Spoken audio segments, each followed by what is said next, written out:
Senhor, senhora. Senhor, senhora. Confirma aqui se é senhor, senhora.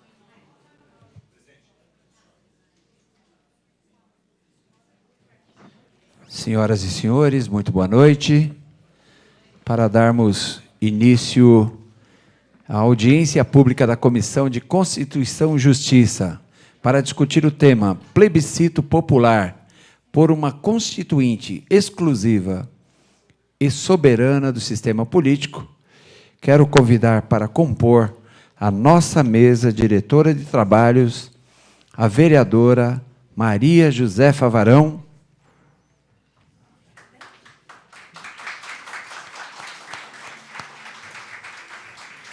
a senhora Maria Aparecida Lopes, da coordenação do Comitê Regional Oeste Metropolitano do Plebiscito Popular.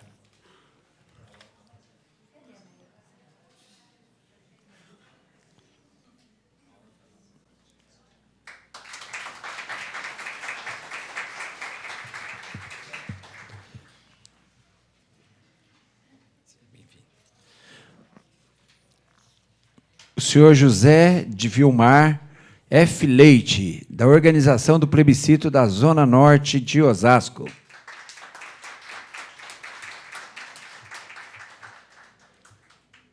A senhora Misa Boito, coordenação nacional do plebiscito.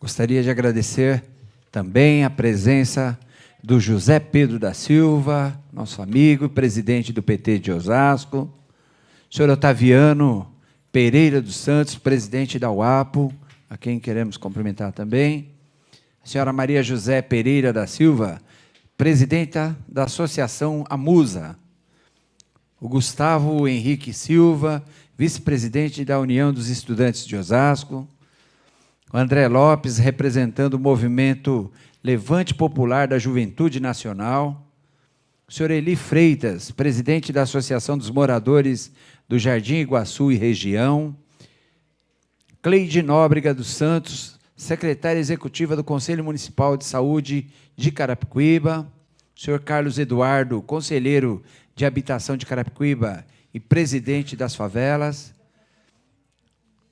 Aladenor Teodoro, Movimento Popular de Osasco, e do 90º Encontro de Fé e Política de Osasco, senhor Gabriel Martiniano, diretor de comunicação do Conselho de Juventude, Conselho Municipal de Juventude, senhora Clariana Cunha, representando a Marcha Mundial das Mulheres e Comunicação Nacional do Plebiscito, senhor Cleiton Hipólito, suplente de vereador do PV e presidente da Associação de Amigos do Jardim Rochidale. A senhora Cíntia Salles, coordenadora de Juventude de Osasco. O senhor José Batista de Miranda, o Batistinha, do Fórum Permanente de Ex-Presos e Perseguidos Políticos do Estado de São Paulo. O senhor Welby Wilson Soares, assessor do vereador Maluco Beleza. O senhor Tomás Magalhães, Movimento Levante Popular da Juventude do Estado de São Paulo.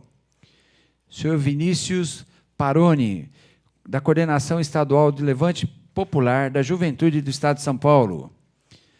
Professor Rubens Gonçalves de Anis, presidente da FITO.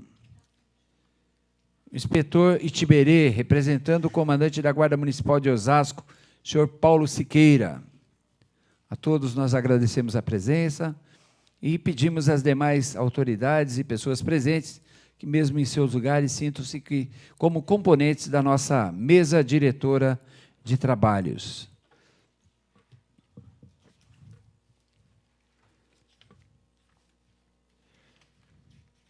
Nós não temos nenhum vereador presente, nós só temos aqui a nossa vereadora Mazefa Varão, a quem quero antecipadamente já agradecer aqui pela presença. Nós recebemos um ofício de número 11, encaminhada a esta presidência, assunto audiência pública. Senhor presidente, Informo Vossa Excelência sobre a realização de audiência pública no dia 7 de maio de 2014, às 18 horas, no plenário Tiradentes, pela Comissão de Constituição e Justiça, sobre o tema Plebiscito Popular por uma Constituinte exclusiva e soberana do sistema político. Vereador Mário Luiz Guide, presidente da Comissão de Justiça.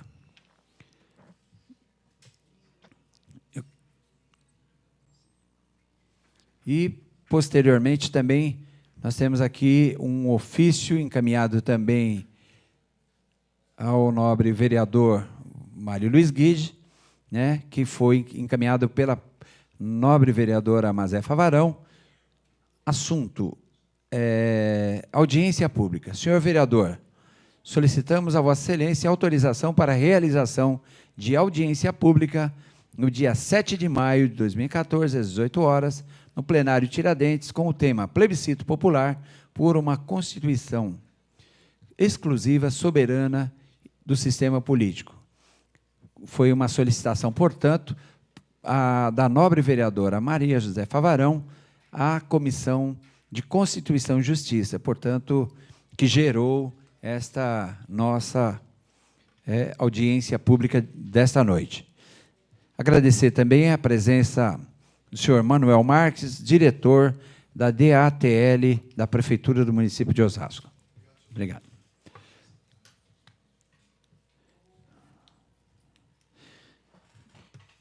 Na pessoa da senhora Misa Boito, coordenadora nacional do plebiscito, gostaria de agradecer a presença de todos, os palestrantes, os assessores, agradeço à vereadora, ao público presente, à imprensa.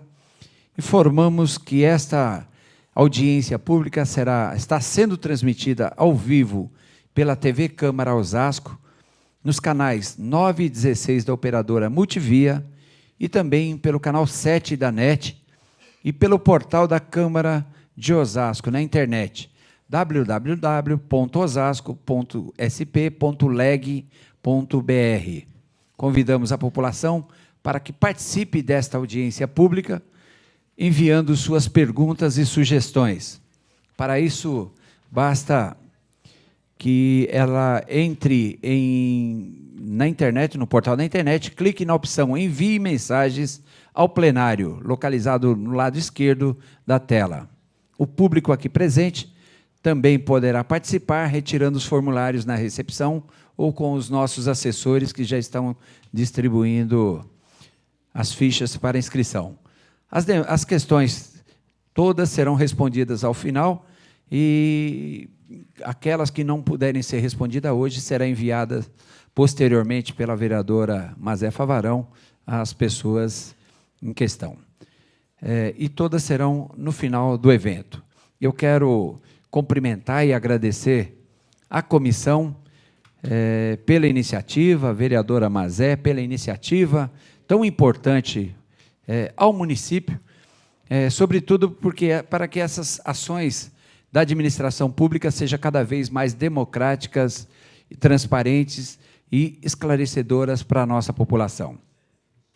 Eu tive a oportunidade de acompanhar algumas reuniões, uma delas na igreja, na Matriz, né, e eu acho que é o momento certo de refletirmos, de conversarmos sobre esse assunto, e o meu partido, que é o PCdoB, é favorável, né, e a gente fica muito contente em saber que está sendo discutido esse tema, levado essa informação a toda a população para que a gente possa realmente encontrar uma solução mais breve possível aí nesse plebiscito.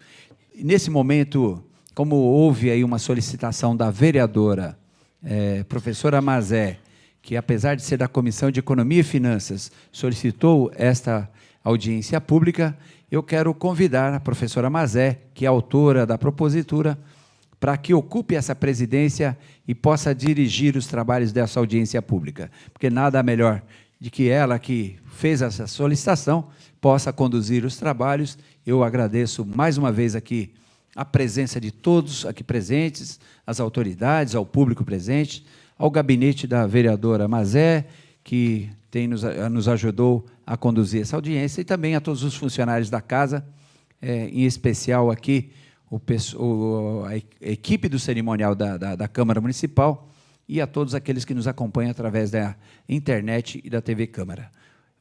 Meu agradecimento a todos vocês. Vou estar participando junto com vocês, transferindo aqui a presidência à nobre vereadora Mazé Favarão.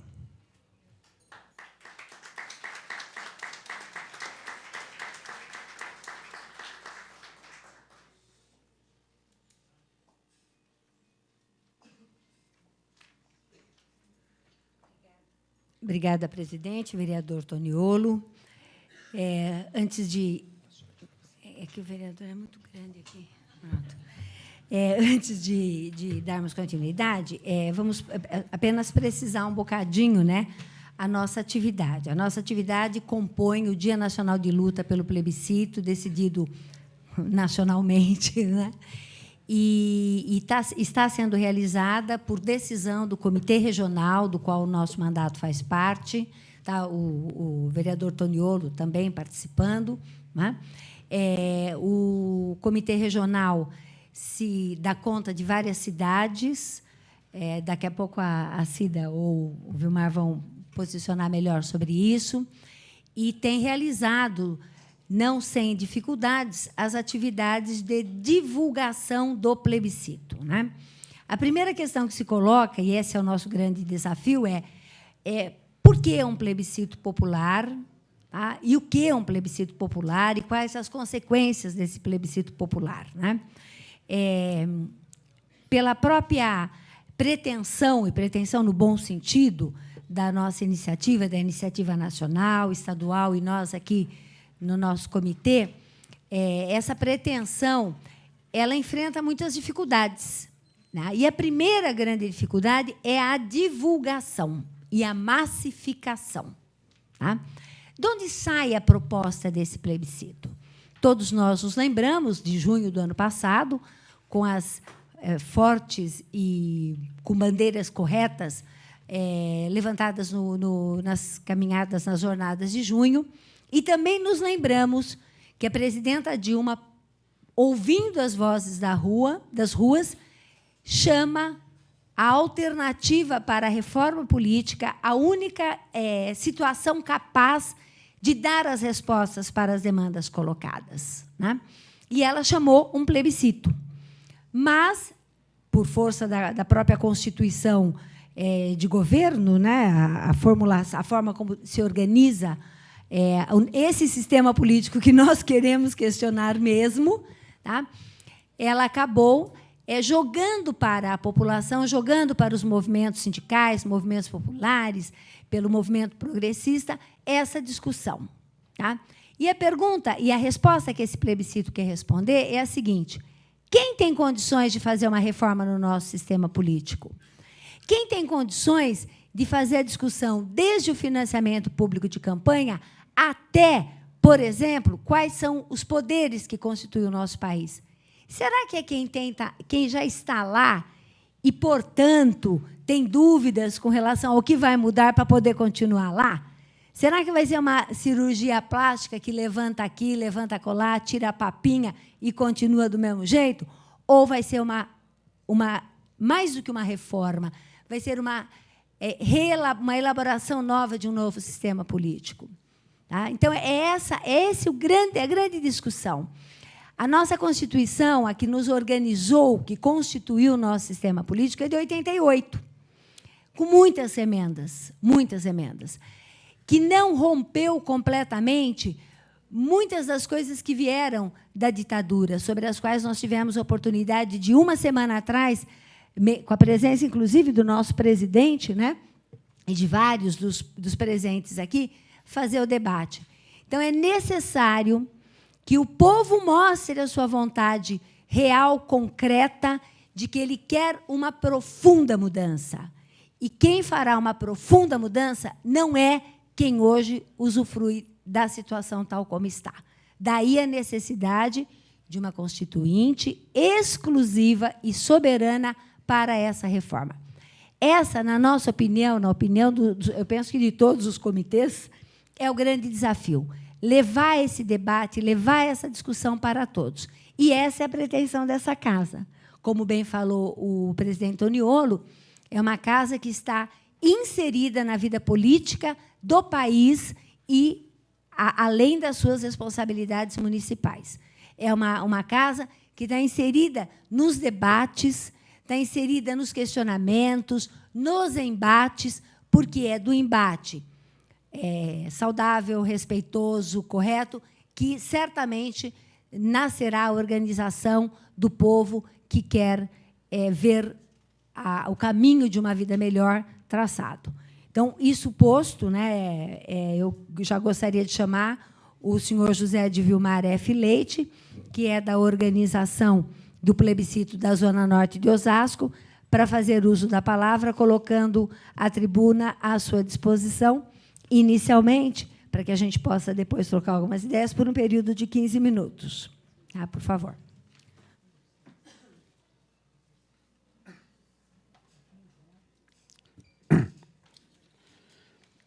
Boa noite. Vereador Antoniolo, professora Mazé, dona Maria Aparecida Cida, e também aqui a dona Misa. E senhora. Companheira. E também aos senhores e senhoras, boa noite. Eu sou da Zona Norte e também faço parte, assim como a Cida, né, da Assembleia Popular da região de Osasco e região.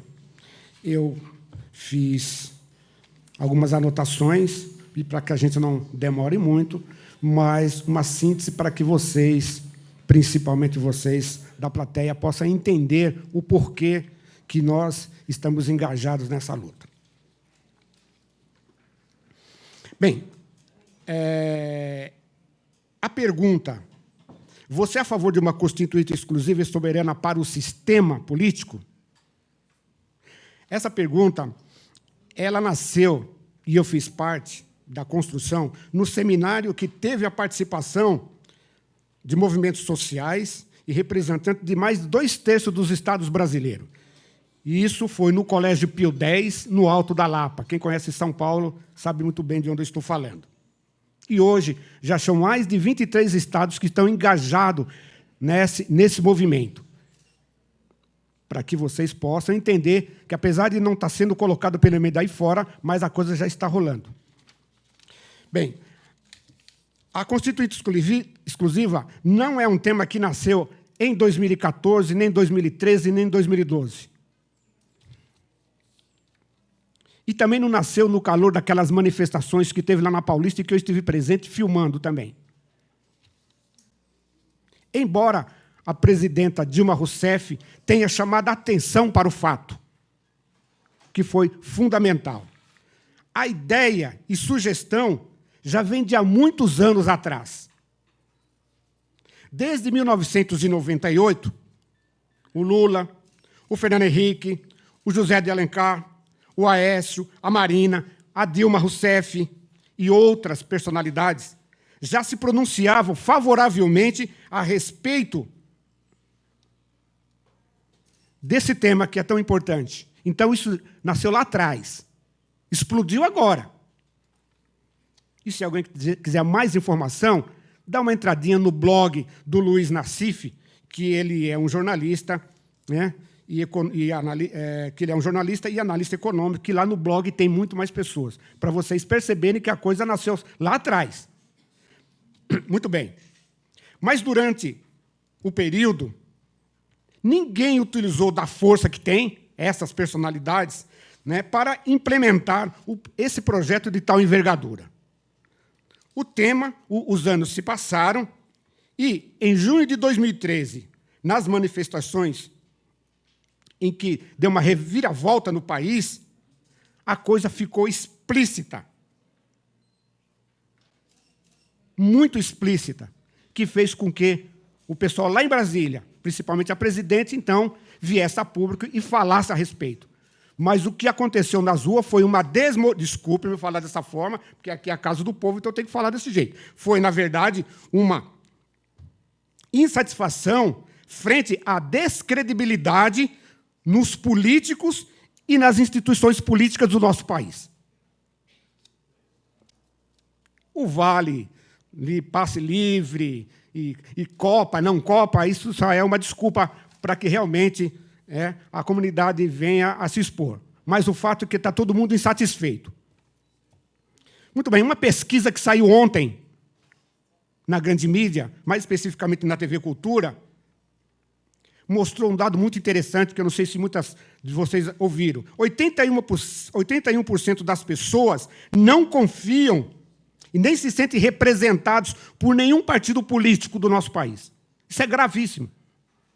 94% da população não se considera próximo de nenhum partido. 94% da população brasileira. Isso é um dado que foi coletado através de uma pesquisa por uma grande universidade. E o pior de tudo, 47% das pessoas acham que nós poderíamos viver sem partido político. Isso é uma coisa mais grave ainda, né? Muito grave. Por quê? Uma nação sem entidade que possa organizar pessoas para escolher representantes, gestores de serviços comuns a todos, como é o caso de vereadores, deputados, etc., isso não existe num país, não pode existir. Não existe país sem representante. Como é que vai fazer os serviços? Como é que vai se fazer, por exemplo, o asfalto de uma rua, de uma estrada?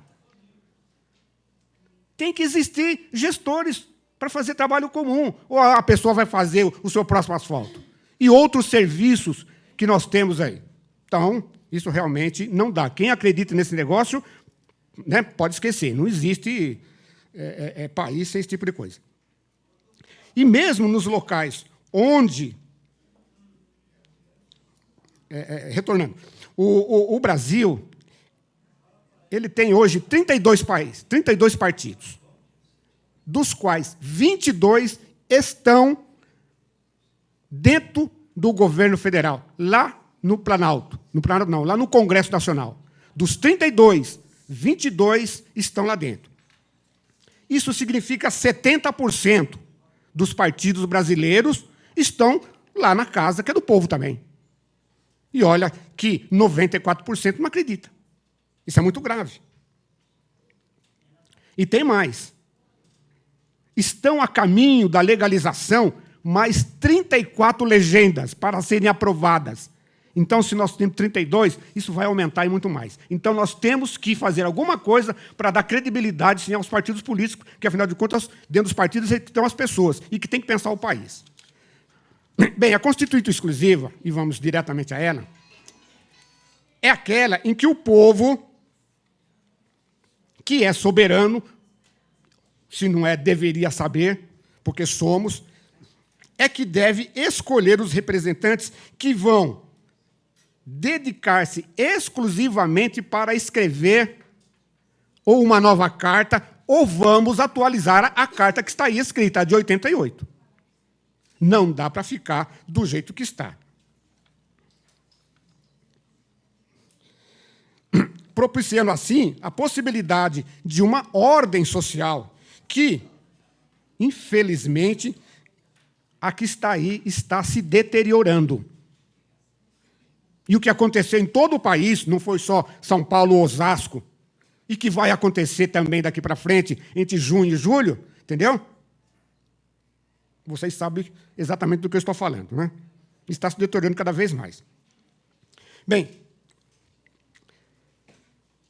a educação, o transporte, a habitação, a infraestrutura e outros itens, não vamos nem citar esses aí, mas vamos colocar só o caso da saúde e da segurança. Né? É um caso muito sério, que os congressistas estão preocupados, na sua maioria, fazendo uma verdadeira novela, aliás, a segunda novela, porque a primeira foi a do Mensalão, mas agora tem a novela da Petrobras, das usinas, da usina do Japão, nos Estados Unidos, da CPTM, do metrô e etc., que eles estão muito mais preocupados com os papéis do que com a situação do povo. Se alguém aqui dentro tiver dengue, daqui a 2 dias não for e tomar qualquer tipo de remédio e não tiver essa situação, a pessoa vai morrer. Ou se você sair daqui, em se tratando de saúde, ou se você sair daqui e for tomar o ônibus, ou chegar na sua casa com o seu veículo, você pode sofrer um assalto, o cara lhe dá um tiro, e você morre daí. E o pessoal está muito mais preocupado com essa novela que já está fazendo mais de 1 mês ou 2 meses. Isso vai se prolongar muito mais, porque agora vai vir Copa do Mundo e etc. E o fato é que a saúde e a segurança, só citei os dois para não entrar no restante, estão realmente abandonados. Que tem que fiscalizar essas coisas, tudo bem, tem que fazer isso mesmo. Afinal de contas, existem os vários tribunais de contas justamente para fazer esse tipo de coisa, e Polícia Federal. Agora, ficar o tempo todo utilizando todos os meios, né, e focando apenas naquilo ali, e deixando a saúde e a segurança e outros itens que eu não falei aqui para trás, isso realmente é lamentável. São atrás dessas coisas que aquela população que está por todo o país estão exatamente reclamando. São atrás dessas coisas. A Constituição de 88, para me não alongar, ela foi feita pelos deputados em exercício. Vocês se lembram. Aqui em Osasco teve um desses deputados. Meio-dia, os deputados se disponibilizavam para trabalhar no Congresso e meio período eles se disponibilizavam para escrever a Constituição.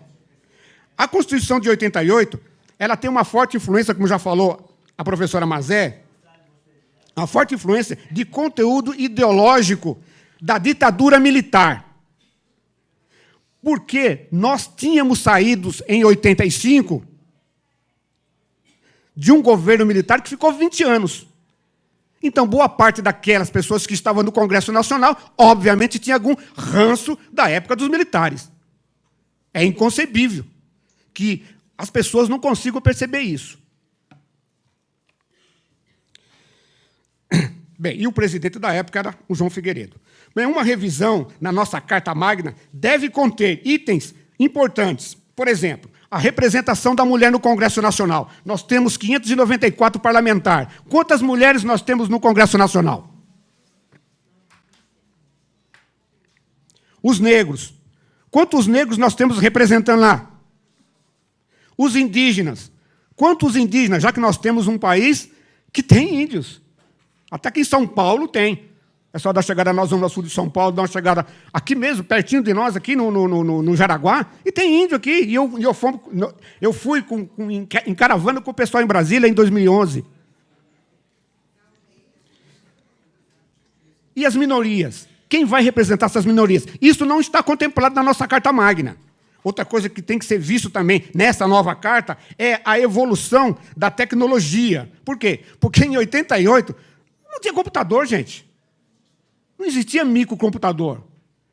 Para quem é da nossa época, pouca gente aqui, você tinha os mainframe, que era um computador do tamanho dessa sala aqui, para fazer uma folha de pagamento. E hoje já passou-se pelo computador, pelo micro, e ninguém quer mais nem saber disso. Tal a evolução tecnológica que aconteceu. E a nossa carta, ela tem que ser vista isso. Até porque, se vocês observaram essa semana, uma divulgação errada, numa internet, por exemplo, levou uma parte de uma comunidade a matar uma mulher aí. Alguém divulgou uma coisa que não deveria divulgar, um irresponsável. Então, tem que ser, sim, levado em consideração essa questão. E, por último, pessoal, do dia 1º ao dia 7 de setembro, nós estaremos nas ruas, aqui em Osasco e no país inteiro, né? Estaremos fazendo, sim, realizando, sim, o plebiscito. Ou seja, nós estaremos coletando a opinião dos brasileiros, onde eles estarão, todos nós estaremos respondendo se somos ou não a favor de uma constituinte exclusiva e soberana do sistema político. Então, exclusivo são deputados específicos para fazer uma Constituição específica. Vamos colocar lá aqueles que foram eleitos num determinado local e deixar lá 1 mês, 2 meses, 1 ano, 2 anos, escrevendo as coisas. E não fazer igual fizeram no passado. E aqui nós tivemos um que foi o Francisco Rossi, que foi um deputado constituinte, que ficava meio período num local e meio período no outro. E é por isso que deu essa coisa que está faltando hoje para nós. A reivindicação dos jovens é justa.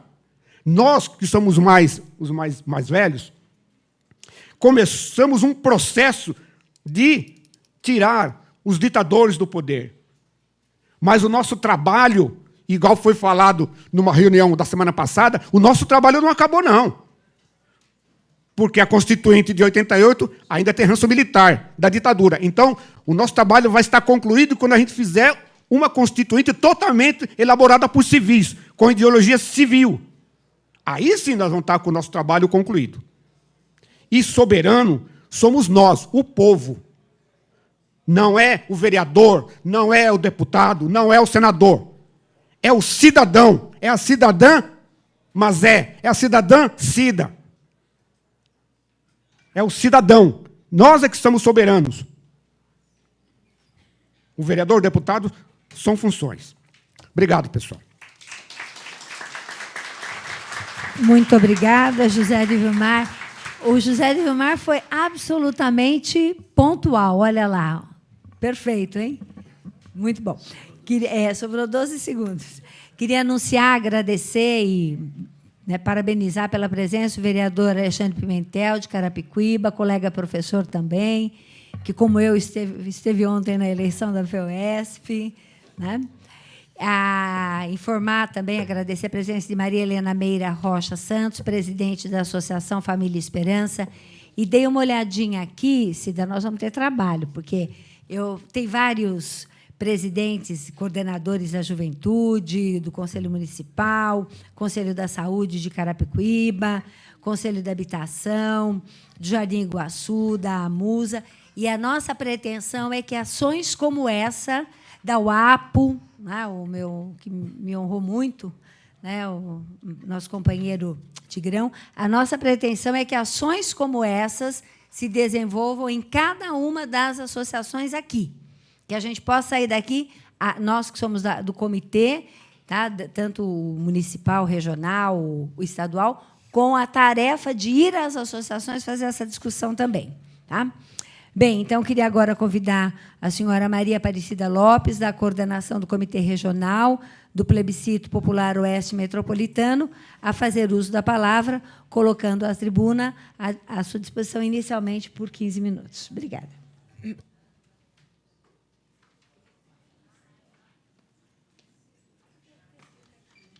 Boa noite a todas e todos. E quero demonstrar aqui a minha alegria, a minha satisfação de ver companheiros de mais de 20, 30 anos e companheiros que estão chegando agora à luta, né? à juventude. Isso é gratificante porque nos mostra que a luta continua, que a gente tem aí o povo da resistência e o povo novo que está chegando. E a luta que está nos colocada agora é a construção do plebiscito popular por uma Assembleia Constituinte soberana e exclusiva para discutir o sistema político brasileiro. Por que discutir esse sistema político? Acho que é claro para todos nós, e o Vilmar deixou isso muito claro. E um projeto popular para o Brasil, e nós aqui, uma grande parcela dos que estão aqui, compõem a Assembleia Popular Mutirão por um Novo Brasil, aqui na região e no estado de São Paulo, é construir um projeto popular para o Brasil que garanta a vida para todas as pessoas, que garanta não só vida, mas uma vida boa, de qualidades. E, nesse sentido, a gente tem feito essa Assembleia Popular acontecer aqui na região, com participação de muitas entidades, partidos, movimentos pastorais, que se encontram uma vez por mês, ao último domingo de cada vez, para refletir sobre esse projeto popular para o Brasil, que está pautado em direitos, em a garantia dos direitos a uma cidadania plena, onde todos os direitos estejam garantidos. O direito à alimentação, o direito à saúde, o direito ao atendimento à doença, o direito a um trabalho digno, o direito a uma renda justa, o direito de comer, de alimentar-se, o dinheiro à moradia, o direito à educação. E a Assembleia Popular, aqui no Oeste Metropolitano, se organiza a partir de brigadas que vão estar discutindo e organizando ações no sentido de garantir esses direitos. Então, temos a Brigada dos Direitos Humanos, o direito à vida, a Brigada da Moradia, a Brigada da Saúde, da Criança e do Adolescente, e cada brigada vai estar fazendo a luta e procurando reunir aí os movimentos e entidades para fazer valer o direito à cidadania, o direito a essa vida boa que a gente coloca aí, onde todos os direitos estão garantidos. E a Assembleia Popular, ela nasce no Brasil, é uma organização a nível nacional, é um movimento a nível nacional, que nasce a partir dos plebiscitos populares. Então, esse não é o primeiro plebiscito que é organizado no Brasil, não é o primeiro plebiscito popular, mas é o 5º plebiscito popular. Já tivemos outros plebiscitos da dívida interna e externa do Brasil, o plebiscito da ALCA, o plebiscito do limite de propriedade da terra, o plebiscito sobre a Vale do Rio Doce, a privatização da Vale do Rio Doce, sobre a base de Alcântara, e esse é o plebiscito para a gente discutir aí o sistema político brasileiro e quem deve discutir esse plebiscito. Os plebiscitos populares são formas pedagógicas de levar a discussão, a reflexão para o povo que não tem acesso a esses temas, não tem acesso a esse conhecimento. Temos uma mídia e uma escola que, muitas vezes, que, na maioria das vezes, não informa, não educa, não desenvolve o senso crítico, não leva o conhecimento para a maioria do povo. E o plebiscito, todos os plebiscitos realizavam, nos mostrou que o plebiscito popular é um instrumento pedagógico eficaz, que leva à discussão. Quando da realização do plebiscito da dívida externa, o povo nem sabia que tinha dívida externa, dívida interna. O que é isso? Então, é levar a discussão. A ALCA, o povo nunca havia ouvido falar de área de livre de comércio. O que é isso? Então, esses plebiscitos se colocam realmente como forma de conhecimento, como forma pedagógica do povo se apropriar desses temas tão importantes para fazer a cidadania acontecer, para fazer essa vida boa acontecer. E o plebiscito que está nos colocado agora, ele é muito importante, porque, a partir de uma reforma política que contemple todos os segmentos da sociedade, que contenha em si realmente a representatividade da maioria do povo brasileiro, num Congresso, vai realmente mudar os destinos da nação brasileira, do povo brasileiro.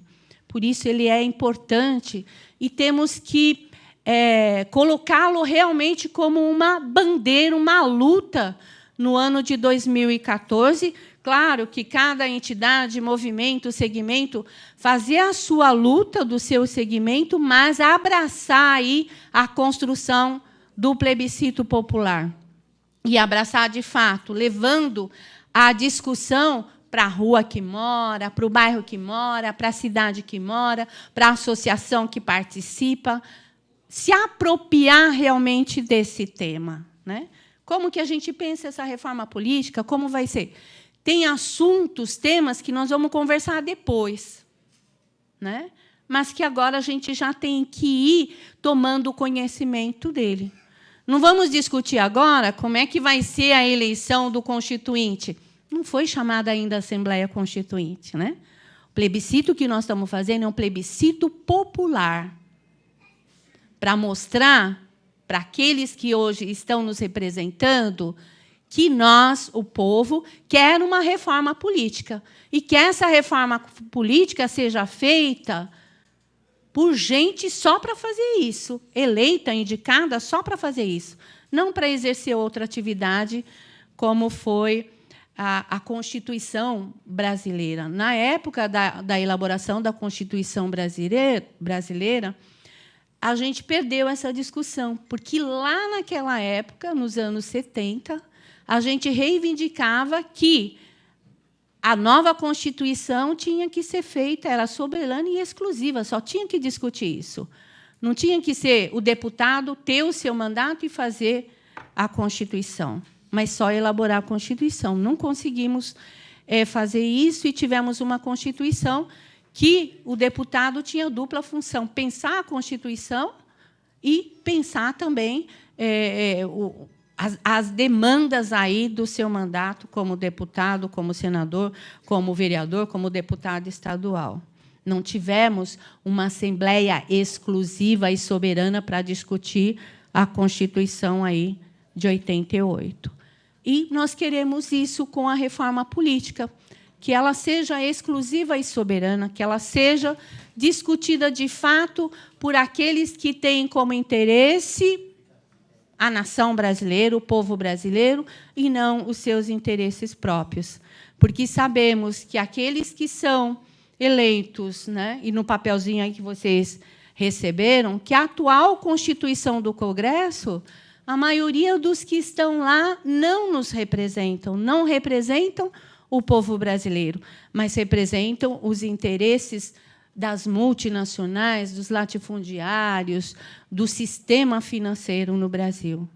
Então, essa reforma ela é urgente, mas tem que ser feita de forma soberana e exclusiva, não pelo Congresso que vai ser eleito agora. Se esse plebiscito popular ele conseguir realmente atingir todo o povo brasileiro, uma parcela boa desse povo brasileiro, que faz a discussão sobre o sistema político, e, na Semana da Pátria, nós tivemos uma movimentação no Brasil que chame a atenção da mídia, que chame a atenção da mídia nacional e internacional, nós certamente vamos ter êxito em que o Congresso chame um plebiscito, ou o próprio povo pode chamar um plebiscito. A Constituição de 88 garante as leis de iniciativa popular, por que não também chamar um plebiscito? Né? Então, é possível, tudo é possível se tivermos uma organização forte, se tivermos o povo que saia nas ruas para pedir. Nós queremos Assembleia Constituinte exclusiva e soberana para discutir a reforma política. Queremos eleger gente nossa para fazer essa reforma política. Não queremos uma reforma política que seja feita por aqueles que já estão lá no poder e que vão estar defendendo os seus interesses.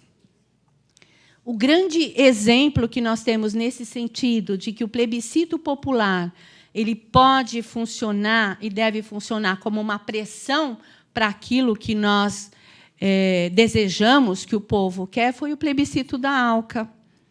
O plebiscito da ALCA conseguiu barrar a ALCA no Brasil. Né? A área de livre comércio não aconteceu no Brasil.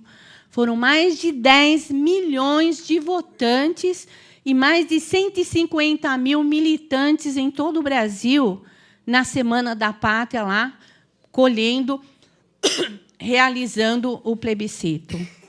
Então, nesse plebiscito da reforma política, onde conseguiu se juntar muita gente, muitas organizações, muitos partidos, muitos movimentos, mais que nos plebiscitos anteriores, então ele tem grande chance de ser um sucesso e de atingir aí muita gente, a gente superar a votação do plebiscito da ALCA aí em milhões e milhões de votantes. Né?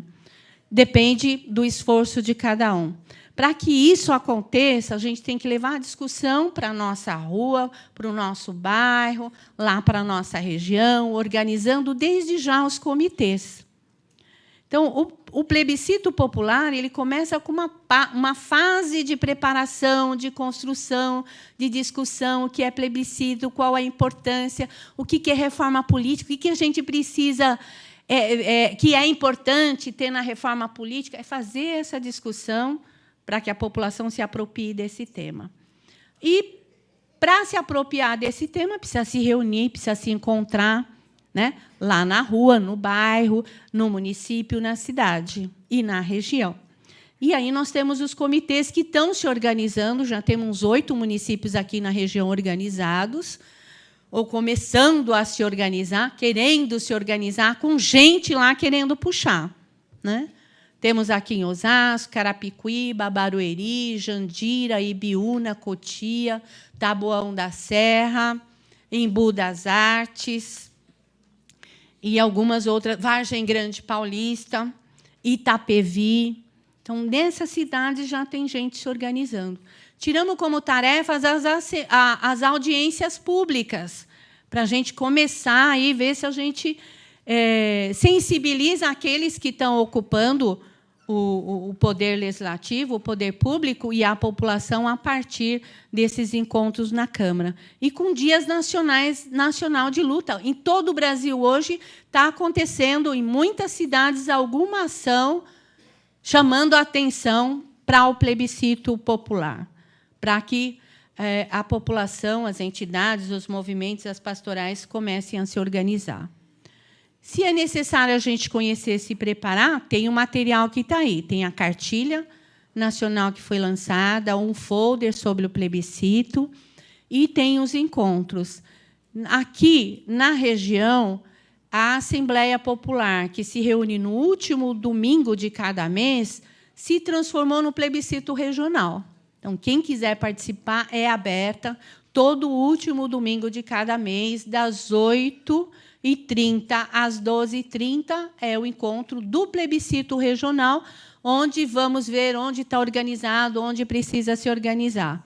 E tem plebiscito já municipal, que se encontra o de Osasco, aqui da Zona Sul, no primeiro sábado do mês, e na Zona Norte ainda não tem dia definido, está se articulando. E, a nível do Estado, tem uma organização estadual, uma secretaria executiva estadual, e tem o curso dos 1000, que vai ser organizado em todos os estados. O nosso, aqui de São Paulo, vai acontecer no dia 24 e 25 de maio, e aí pedimos para as pessoas, vai acontecer antes do encontro regional, que quem tiver interesse em participar, que se mobilize e tal, entre em contato conosco. Vou dar o meu e-mail pessoal, mas pretendemos abrir um e-mail do plebiscito regional, tá? Só para o e-mail, é cidalopes.lopes@gmail.com. E o telefone 967226780. Muito obrigada. Muito obrigada, Cida. Queria também anunciar a presença do companheiro Joel de Oliveira, que é secretário adjunto do governo lá de Carapicuíba, que também um batalhador da democracia praticada, real, né? A reunião do Comitê da Zona Sul, que é o primeiro sábado de cada mês, é amanhã ou tarde, onde é para a gente já? Às 15 horas. No Centro Pastoral Diocesano. Tá, às 15 horas, no Centro Pastoral Diocesano. Tá. Só para a gente já poder ir tirando as tarefas, né? Porque temos que trabalhar nisso. Antes de passar a palavra para a Misa Boito, informar que nós dispomos apenas, neste momento, de alguns cartazes, cartilhas e folders. Então, o Paulinho, que também é da coordenação regional e também está participando ativamente, vai distribuir para as associações, para a gente poder, nas associações, nos sindicatos, fazer a divulgação. E aí, conforme nós conseguirmos mais material, a gente vai, né, no andar da carruagem, entregando para as atividades de divulgação, né? Então, agora eu queria passar a palavra para a companheira Misa Boito, que é da Coordenação Nacional do Plebiscito, para fazer uso da palavra, colocando a tribuna inicialmente por 15 minutos. Bem, boa noite, companheiras, companheiros.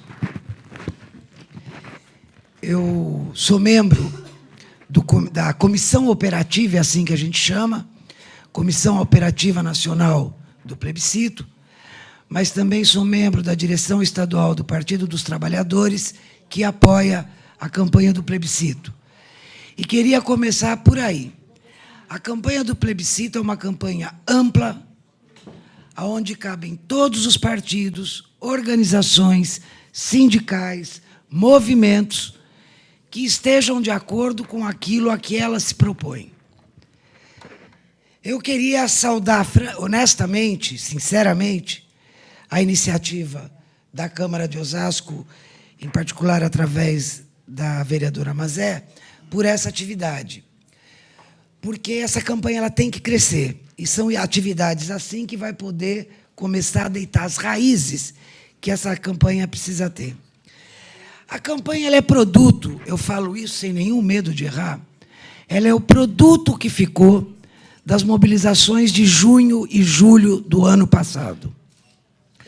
Porque no ano passado, ao levantar as reivindicações, os jovens, e não só os jovens, os trabalhadores que estavam nas ruas, se chocavam com alguma coisa que se coloca como um obstáculo para o atendimento das reivindicações. E o primeiro obstáculo, no caso do nosso país, se chama sistema político. Vejam vocês, o partido que elegeu 3 vezes o presidente da República tem uma bancada no Congresso Federal, nacional, que não passa de 20%. Então, a maioria do povo vota num partido para a presidência da República, e esse partido é amplamente minoritário no Congresso Nacional, que é a expressão mais acabada de uma situação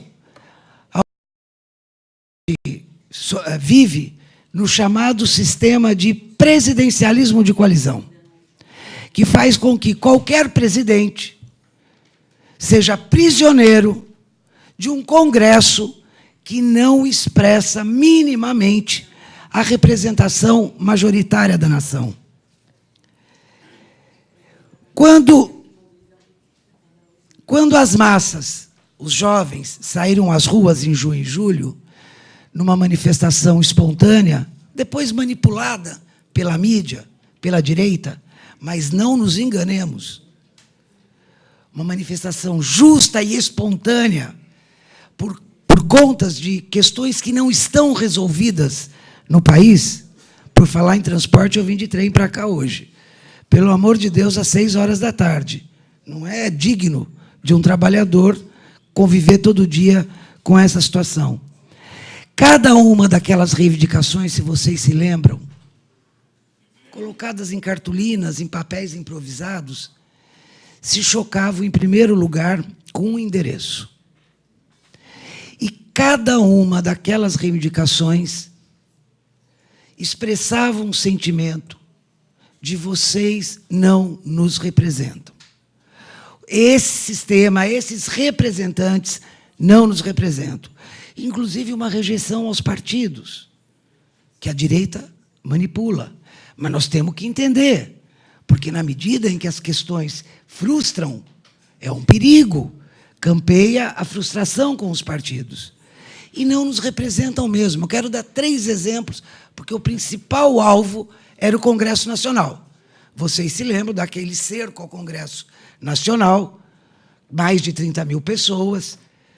Esse Congresso Nacional, desde 1995, sentou em cima, por exemplo, do projeto de lei que prevê redução de jornada para 40 horas sem redução de salário.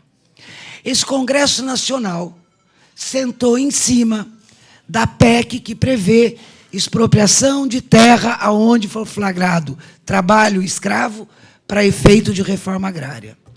Esse Congresso Nacional engaveta um projeto de lei tão simples quanto isso em qualquer democracia, que é trabalho igual, salário igual entre homens e mulheres.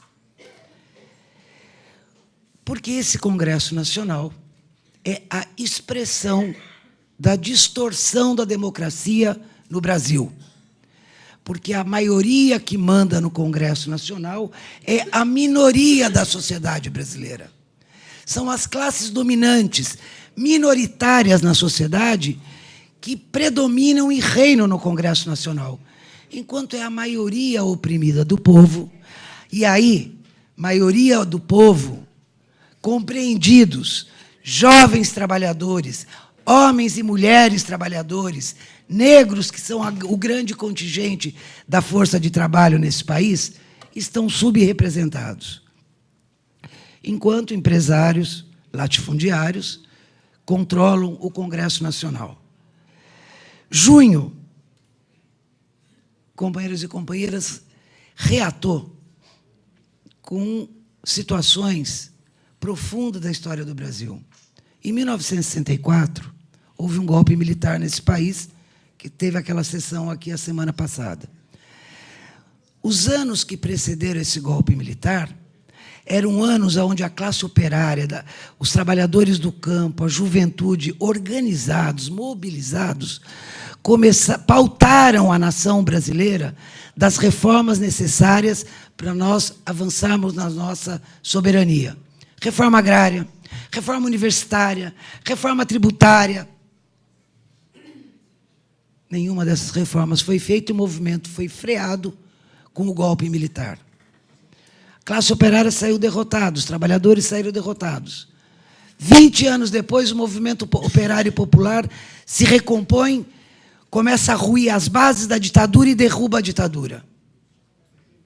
E, de novo, nas ruas, se levanta a necessidade da reforma agrária, o avanço na conquista dos direitos dos trabalhadores, educação, saúde pública, controle da riqueza nacional pela nação brasileira, em benefício do povo brasileiro. E, de novo, colocou a questão da Constituinte. Dessa vez, as classes dominantes, pactuando entre si, fizeram esse arremedo de Constituinte de 88, como os outros aqui já falaram, que era um arreglo entre as classes dominantes, que, em muitos aspectos, retrocedeu. Por exemplo, na questão da terra.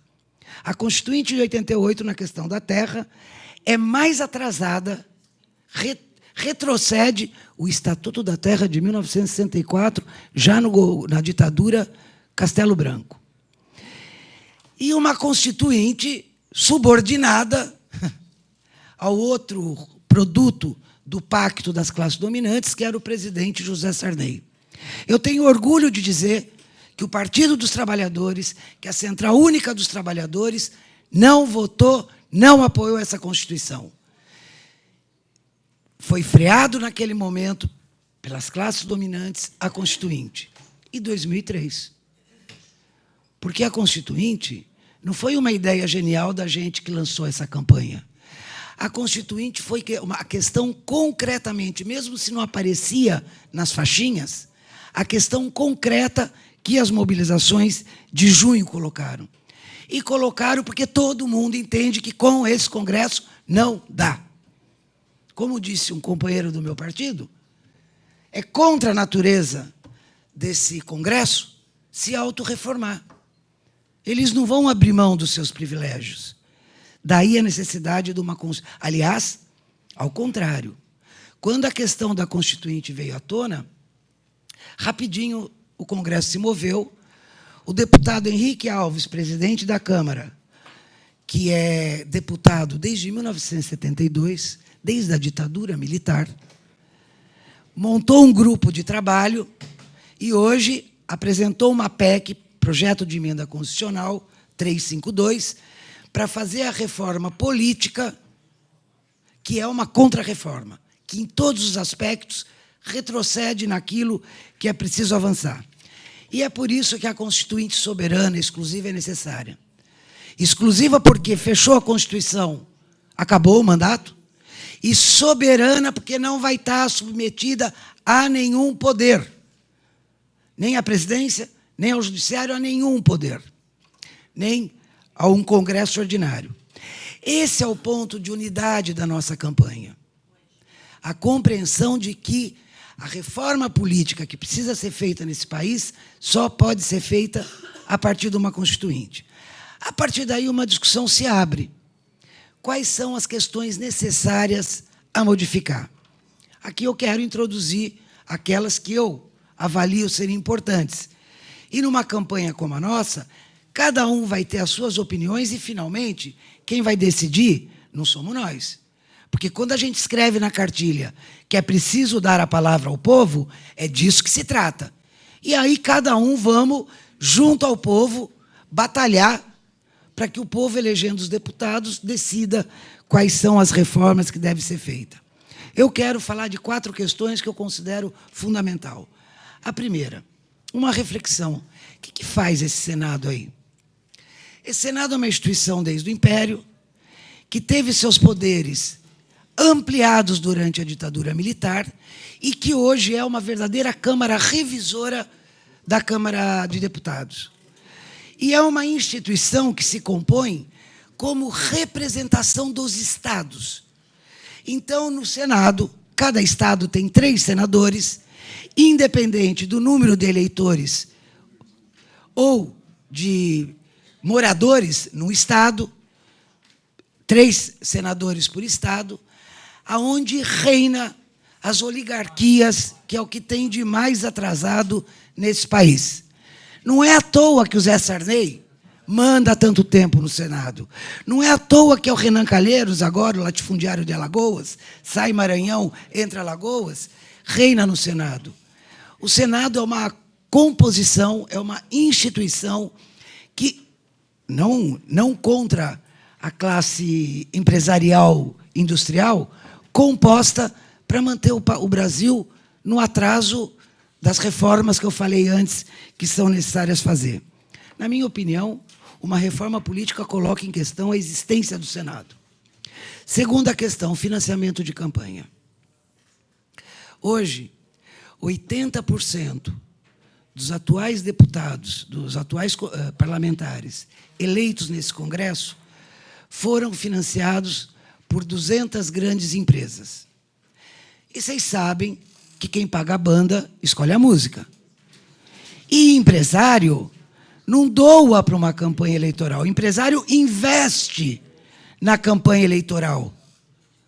Não só porque, por uma pesquisa feita, mostra que a cada R$1 investido numa campanha eleitoral, uma empresa tem de retorno R$ 8,50 em contratos públicos, não só por causa disso, mas porque, realmente, quem paga a banda escolhe a música. E aí a gente vai entender que questões que interessam aos trabalhadores da cidade ou do campo estejam emperradas nesse Congresso. Então, é preciso acabar com o financiamento privado e estabelecer o financiamento público de campanha, que não é igual ao financiamento de partidos. Não é o fundo partidário. É o financiamento para dar direito, minimamente igual, a que todos possam apresentar suas propostas. Aqui em São Paulo, hoje, para eleger um deputado federal, não custa menos de R$5 milhões. Não existe nenhum deputado eleito que tenha gasto até R$100 mil. Olha que é dinheiro já, R$100 mil. Mas não se elege, né, Pimentel? Já nem vereador mais se elege com isso. Então, é preciso acabar com o financiamento privado de campanha. É preciso introduzir uma coisa que o Brasil é muito atrasado nisso. Voto em lista, voto em partido, para acabar com a situação onde os indivíduos recebem os votos e cada mandato passa a ser ele mesmo como se fosse um partido. E joga a população no atraso político. E permite fenômenos como um candidato que aparece, vote tiririca, pior que está, não fica, ganha 1 milhão de votos, é a desmoralização da política. Voto em lista. O partido apresenta as propostas e ordena cada um com seus mecanismos internos, e daí nós vamos brigar, cada um dentro do seu partido, pelo ordenamento da lista, mas se chama o voto em propostas políticas. E, por fim, uma das principais distorções do nosso sistema político. No Brasil, o preceito elementar de um homem, um eleitor ou uma eleitora, um voto, não existe. Na atual composição do Congresso Nacional, onde você tem o mínimo de 8 por estado e o máximo de 70, que no caso é São Paulo, a gente tem distorções do tipo a seguinte: num estado como Roraima, cerca de 50 mil habitantes, um deputado representa cerca de 50 mil habitantes. No estado de São Paulo, um deputado representa 560 mil habitantes.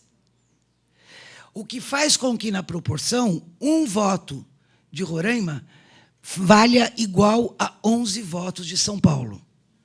E aqui não é uma briga dos sulistas ou do pessoal do Sudeste contra o Norte e o Nordeste, porque a composição não representa a expressão do povo trabalhador da Rondônia, do povo trabalhador do Maranhão, do povo trabalhador do Acre, no Congresso. Representa a maioria das oligarquias do Norte e Nordeste e das elites dominantes do Sul-Sudeste. Quando a gente fala em reforma política, a reforma política nós não podemos tomar como o remédio para todos os males.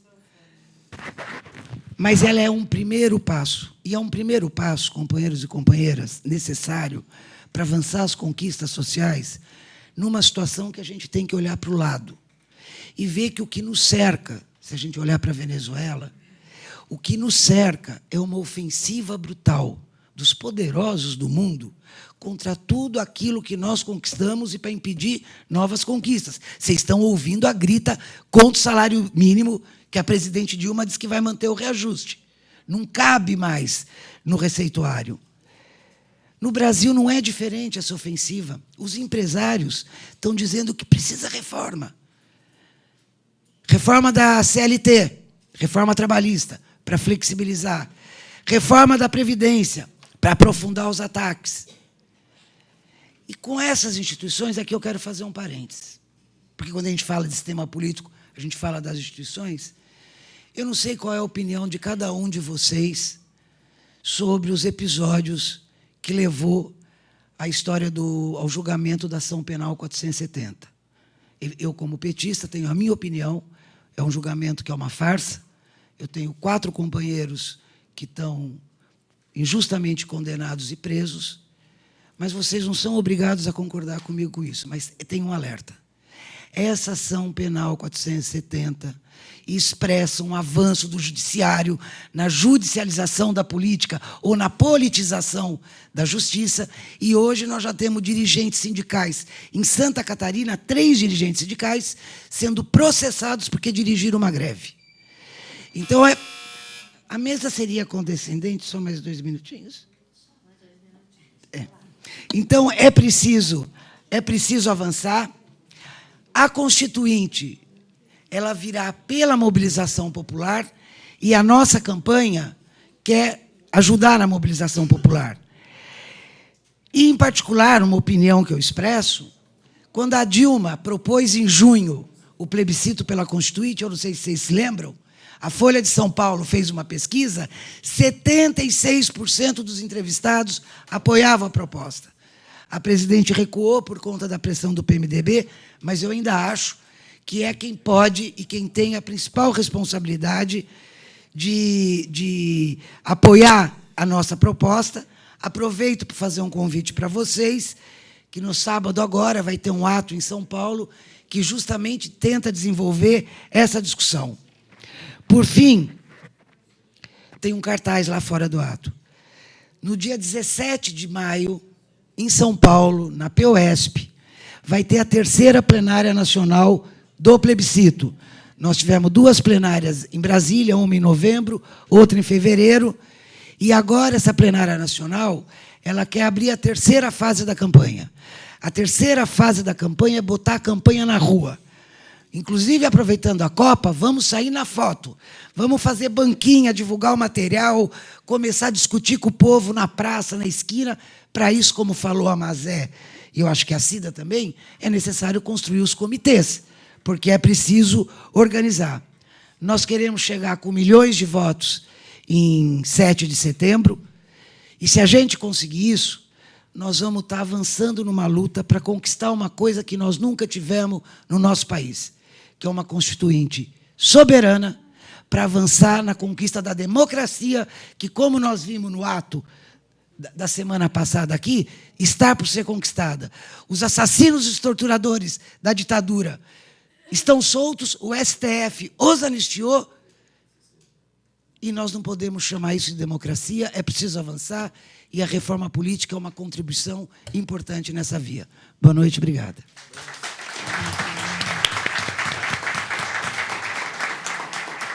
Muito obrigada, Misa.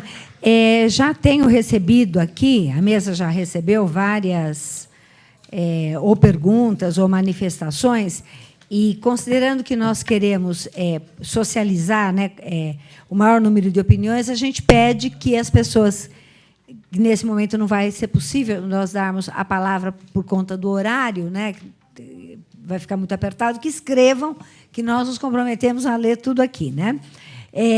Agora nós abrimos essa parte da audiência pública para que os vereadores possam se posicionar. Então, nós queríamos começar agradecendo o vereador, agradecendo não, né? Que ele está, o Aloísio, né? Que estava numa atividade, mas veio. E eu já queria aproveitar, Aloísio, e ler o seguinte aqui. Nós recebemos uma das questões endereçadas, que é assim. E, em segundo lugar, que pena a maioria dos nossos vereadores estarem ausentes em uma audiência como esta. Quer dizer, nós estamos respondendo presente. Foi o Eli quem falou. Então, eu queria colocar a tribuna à sua disposição, inicialmente por 3 minutos.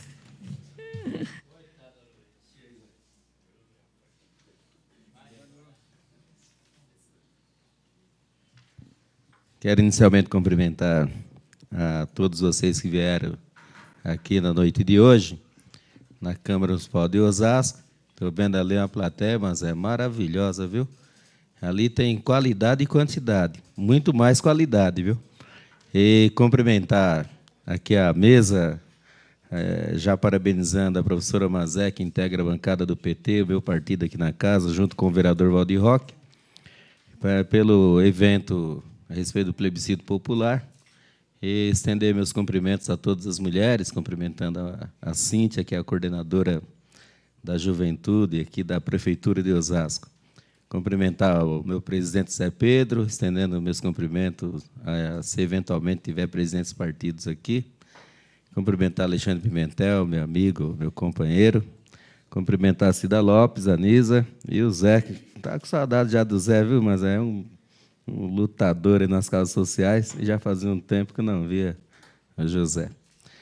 E cumprimentar o senhor Otaviano, que é presidente da União dos Aposentados e Pensionistas de Osasco, que é uma entidade que a gente fica bastante contente. Lá tem as pessoas da chamada melhor idade, né? E que não é uma entidade que fica com esse negócio do social ali quietinho e tal, de assistencialismo, não. É uma entidade que tem lá os membros que lutam, que vão a Brasília lutar pelos direitos dos aposentados e pensionistas. E é uma luta intensa, como, por exemplo, um prejuízo para quem vai se aposentar. Não cai o tal do fator previdenciário, né, Otaviano? E vocês têm feito uma luta lá tão importante.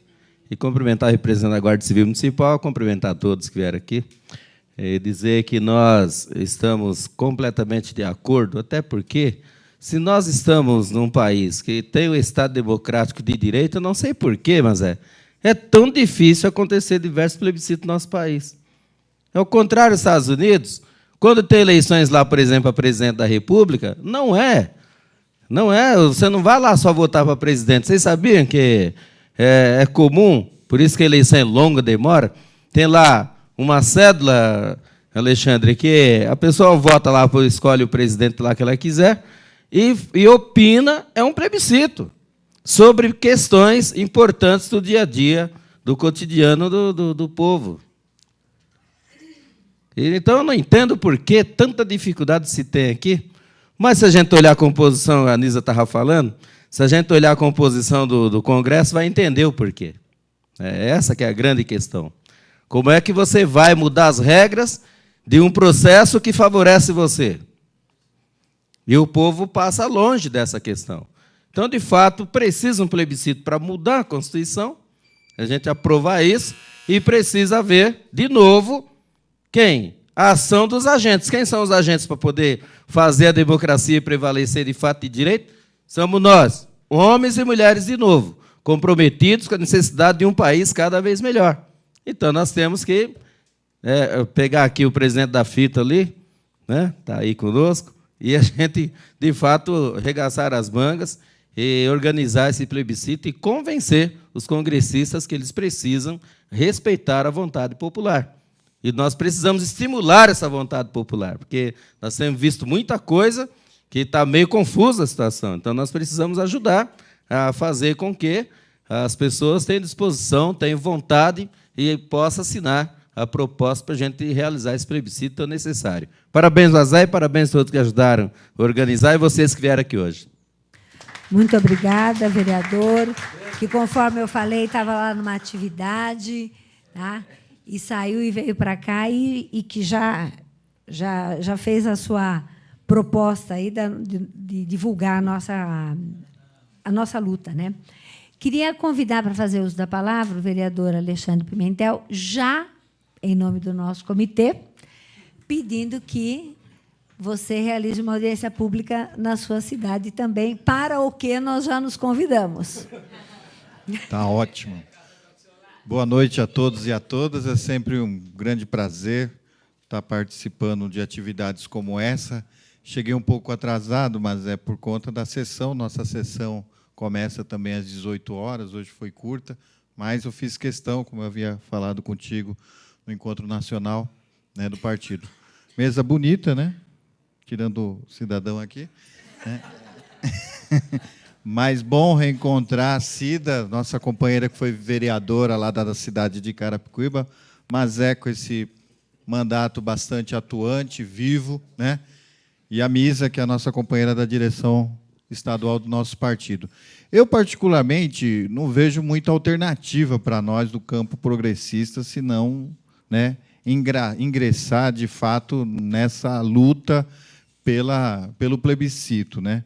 A companheira Dilma foi muito feliz quando deu resposta aos movimentos de junho, né, em colocar como principal ponto de pauta a convocação de um plebiscito. Agora, é evidente que nós vamos ter que fazer uma luta como grandes outras lutas que a gente fez, né? E, para isso, acho que o mandato parlamentar, como o Damazé está mostrando aqui, a nossa bancada, né, tem uma tarefa bastante complicada, porque esse ano também é um ano eleitoral, né? A gente tem ainda uma Copa do Mundo, mas eu acho que o desafio está colocado. Lá em Carapicuíba, nós acabamos de sair do pleito lá da PUESP, eu também estive na frente de uma chapa lá do nosso sindicato, o maior sindicato da América, né? E me comprometo, a partir da semana que vem, já colocar um requerimento na pauta da sessão, montando lá uma audiência pública oficial, para que a gente possa colocar o povo carapicuibano também nesse grande debate. Isso é um compromisso nosso, né? E quero também ver aí como que é essa experiência, Misa, né? Vocês aí que estão à frente da coordenação nacional, estadual, ver como que a gente pode fazer para engajar, porque eu sinto que muita gente tem disposição de fazer esse debate. O problema é a gente ter gente, lideranças à frente, né? Os diretórios, está aqui o Zé Pedro, nosso presidente, eu acho que tem um papel importante nós colocarmos os nossos dirigentes políticos partidários. E não é uma coisa só do Partido dos Trabalhadores, a gente pode envolver outros partidos também. Não tem outra saída. Eu estava aqui antes de, né, pensando, mas na minha primeira campanha de vereador, eu não tinha uma pessoa profissionalizada, Misa. Não tinha um carro. Bons tempos. Ganhei uma eleição, Cida, com um Fusca 67, parecia dos Flintstones. Tinha um rombo no assoalho desse tamanho, assim. Agora, quem ousa fazer uma disputa dessa? Não tem mais espaço para esse tipo. Infelizmente, eu acho lamentável. Nós temos que voltar. o trabalhador tem que ter espaço na política. E só vai ter espaço na política se a gente fizer um plebiscito dessa natureza. Parabéns, povo de Osasco, parabéns, vereadora, parabéns à mesa. Obrigado. Obrigada, nosso colega Alexandre Pimentel. Então, nós já saímos daqui com mais uma... Tem várias tarefinhas. Bom, eu recebi aqui algumas manifestações, eu vou passar a lê-las. A primeira delas tem um ditado, né, que diz assim: se você quer que alguma coisa seja feita, bota na mão de uma mulher. E foi isso que aconteceu agora. Nós acabamos de criar, né, Cida, o nosso e-mail. Anotem aí. O e-mail do Comitê Regional Oeste ficou o seguinte: plebiscito.oeste@gmail.com. Então, quem quiser perguntar, marcar atividade, colaborar com a discussão, levantar dúvidas, propor e tal, por favor, tá? plebiscitoconstituinte.oeste@gmail.com. Eu vi a Isabel Panaro saindo lá, queria agradecer a presença e dizer que a gente está sempre junto, né? A Clariana Cunha, que é representante da Marcha Mundial das Mulheres e da Comissão Nacional do Plebiscito, nos informa e convida que amanhã, às 19 horas, no Sindicato dos Advogados, que é lá na Rego Freitas, na Rua Abolição, haverá uma reunião de mulheres para o plebiscito, tá? Com o plebiscito, para organizar o lançamento do Comitê das Mulheres do Plebiscito, que acontecerá no dia 28.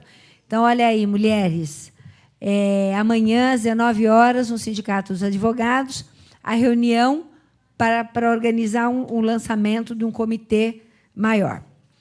Bom, temos aqui também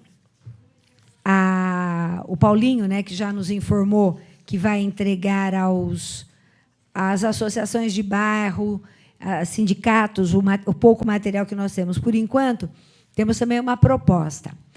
Diante da falta de familiaridade da população sobre o tema, proponho a criação de comissões de esclarecimento para acompanhar as atividades massivas nas grandes concentrações. Bom, eu acho que ninguém é contra essa proposta, né? O que nós temos é que organizar, tanto lá no Comitê da Zona Norte, né, Vilmar, quanto no geral, bom, enfim, e organizar. E se alguém, alguma associação, conforme eu já disse, que é a pergunta do Eli, tá? O Eli diz assim: no caso das associações de bairro ter uma palestra sobre o plebiscito, é possível uma pessoa que conhece bastante o assunto ir até a nossa comunidade? Sim, Eli, lógico que é. Mesmo que a gente não conhecesse muito, a gente ia atrás da informação, tá certo? Porque, né, o conhecimento a gente constrói junto também. Tá? Então, pode marcar. Aliás, anotou o e-mail, o Eli? Já pode ir lá e a gente fecha uma data junto, e aí, ou várias pessoas, ou uma pessoa, a gente vai. Essa é a intenção aqui. Aí nós recebemos também do Gleiton Hipólito, né, parabenizando pela propositura dessa audiência pública tão importante para o nosso país. Sou favorável à Constituinte exclusiva e soberana, porém acredito que o que vai mudar esse país é a educação. Em nosso município, não poderia ser incluído no currículo escolar uma matéria sobre cidadania, tão importante para a nossa democracia participativa e representativa? Então, eu também tenho um acordo que é a educação. A educação com qualidade social, não a educação que vai transformar a gente em obediente, né, Gleiton? Acho que sim. Com relação ao tema, acho que a gente pode discutir. É que, como nós trabalhamos com crianças, né, é só até os 10, 12 anos, eu acho que, no nosso caso, a gente pratica a democracia quando as nossas crianças votam no Conselho de Gestão Compartilhada, participam de atividades, mas é uma discussão muito boa que a gente pode e deve continuar e talvez levar para o Estado, né? A prática da cidadania. Tá? E aí assim, é uma verdadeira aula de cidadania. Mas muito boa pergunta. Tá?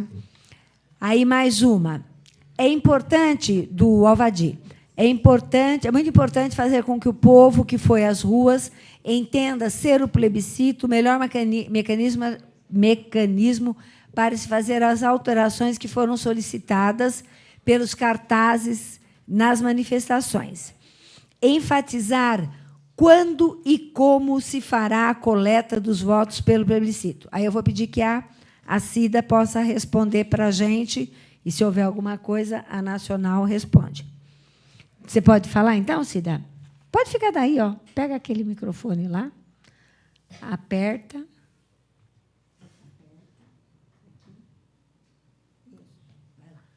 O plebiscito, propriamente dito, ele vai acontecer na Semana da Pátria, de 1 a 7 de setembro.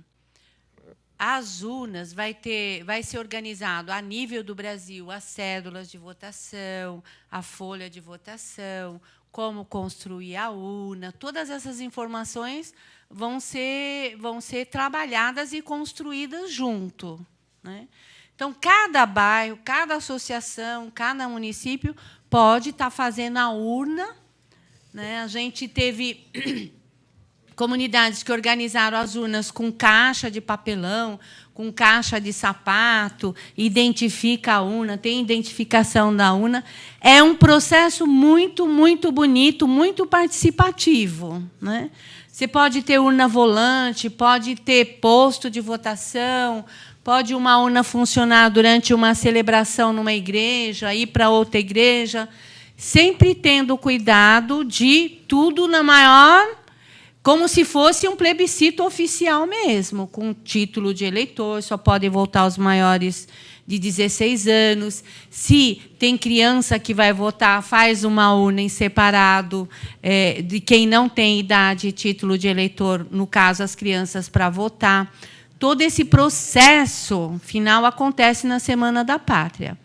A votação, nos anos anteriores, a contagem dos votos, a gente centralizou por município, cada município realizava a sua contagem dos seus votos e centralizado no comitê regional. Os municípios que não tinham condição de fazer isso, que não tinha muita gente organizado para fazer a contagem dos votos, foi centralizado no Centro de Pastoral Diocesano.